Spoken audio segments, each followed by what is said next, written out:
जी से आग्रह करेंगे।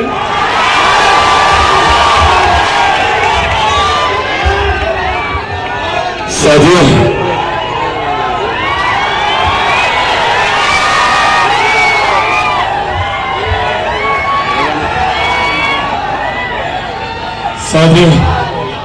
आज आप लोगों के बीच कोई भाषण देने नहीं आया। कुछ महत्वपूर्ण जानकारियां हैं जो आप लोगों के साथ साझा करनी जरूरी है। आप सब जानते हैं कि देश भर में 6 चरण का मतदान हो चुका है और इस 6 चरण के मतदान में एक बात तय है, एक बात स्पष्ट है कि जब 4 जून को ईवीएम मशीन खुलेंगी तो हमारे मौजूदा प्रधानमंत्री आदरणीय नरेंद्र मोदी जी तीसरी बार देश के प्रधानमंत्री बनने की शपथ लेंगे। इसमें कहीं कोई संदेह नहीं है कि वो तीसरी बार देश के प्रधानमंत्री बनने जाए और एक बड़ी आबादी देश की हमारे प्रधानमंत्री जी का समर्थन कर रही है। आज जो 6 चरण के मतदान हुए, हमारे प्रेस मीडिया के पत्रकार साथी भी यहां पर मौजूद हैं। जो रुझान सामने आ रहे हैं, उन रुझानों में 6 चरण के मतदान में अभी ही हम लोग 350 से ज्यादा सीटों का आंकड़ा पार कर चुके हैं। 7वां चरण आते आते तक 400 का लक्ष्य हम लोग पार करेंगे। तो जब देश में मौजूदा प्रधानमंत्री का तीसरी बार प्रधानमंत्री बनना तय है, जब देश में पुनः एनडीए की सरकार का बनना तय है, जब पुनः एक मजबूत एनडीए के गठबंधन वाली सरकार का बनना तय है, तो ऐसे में ये भ्रम हम लोगों के बीच होना ही नहीं चाहिए कि हम लोग का प्रत्याशी कौन है, हम लोगों का प्रतिनिधित्व करने वाला सांसद कौन हो। 1% का भी भ्रम इस बात को लेकर नहीं होना चाहिए।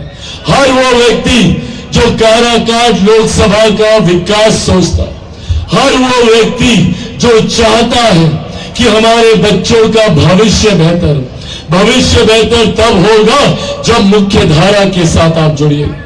अगर कोई विरोधाभास वाला व्यक्ति आया तो आपको 5 साल तक सिर्फ और सिर्फ इस बात का बहाना देता रहेगा कि सरकार हम लोग के पक्ष की नहीं है, इसीलिए हमारा काम नहीं होगा। पर ऐसे में आप लोगों के पास ये विकल्प मौजूद है।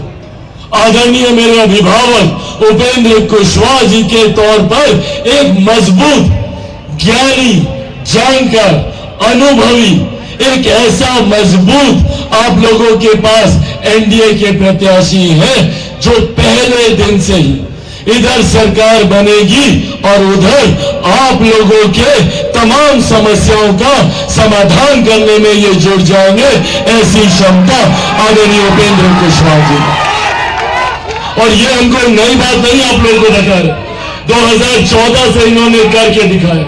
एक ऐसी जटिल समस्या जिसको दशकों से कोई समाधान नहीं कर पाया था, उसको समाधान की दहलीज पर इन्होंने पहुंचाने का काम किया।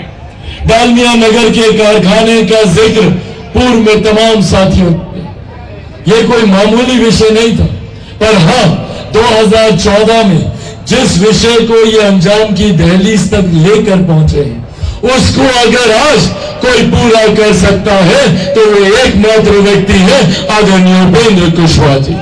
और न सिर्फ ये उस कार्य को पूरा करेंगे, बल्कि इनके पास जो सोच है, अभी पीछे कुछ दिन पहले जब इस कार्यक्रम का जिक्र हो रहा था, चर्चा की इन्होंने कि डालमिया के पास जमीन और भी है, पीछे बच्चे देखिए हेलीपैड पे खेल रहे, सोचिए अगर उन बच्चों के लिए वहां पर स्टेडियम बन जाए। ये तमाम ऐसे कार्य हैं जिनको धरातल पर एक अनुभवी व्यक्ति ही उतार सकता है, और ऐसे में हम लोगों के लिए ये गर्व की बात है, एक ऐसा व्यक्ति जो मेरे प्रधानमंत्री के इतने करीब हो, एक ऐसा व्यक्ति जो मेरे मुख्यमंत्री के इतने करीब हो। अभी जिन शब्दों में आदरणीय उपेंद्र जी ने जिक्र किया, हकीकत है ये। एक लंबे समय के बाद हमारे प्रदेश को ये सौभाग्य मिला है कि डबल इंजन की सरकार आज हमारे प्रदेश में चल रही है। 2014 का इनका जो कार्यकाल था, बतौर माननीय केंद्रीय मंत्री के तौर पर इन्होंने कार्यों को विपरीत परिस्थिति में धरातल पर उतार कर दिखाया। जब बिहार में हम लोग की सरकार नहीं थी, केंद्र में एनडीए की सरकार, बिहार में महागठबंधन की सरकार, पर एक डबल इंजन की सरकार के क्या क्या फायदे होते हैं, बगल के राज्य उत्तर प्रदेश उसका सबसे खूबसूरत उदाहरण है। आज वो प्रदेश तीव्र गति पर विकास की राह पर आगे बढ़ रहा है। क्यों? क्योंकि प्रधानमंत्री जी के सोच वाली सरकार राज्य में भी है। और आज एक लंबे समय के बाद हमारे प्रदेश को भी ये सौभाग्य मिला है। पर ये श्रृंखला बनी रहनी चाहिए, यह आग्रह करने आज आप लोगों के बीच आया हूं।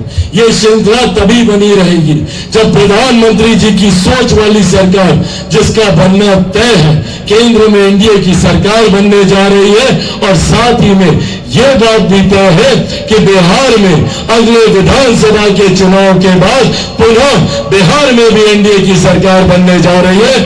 इसमें भी कोई संदेह नहीं।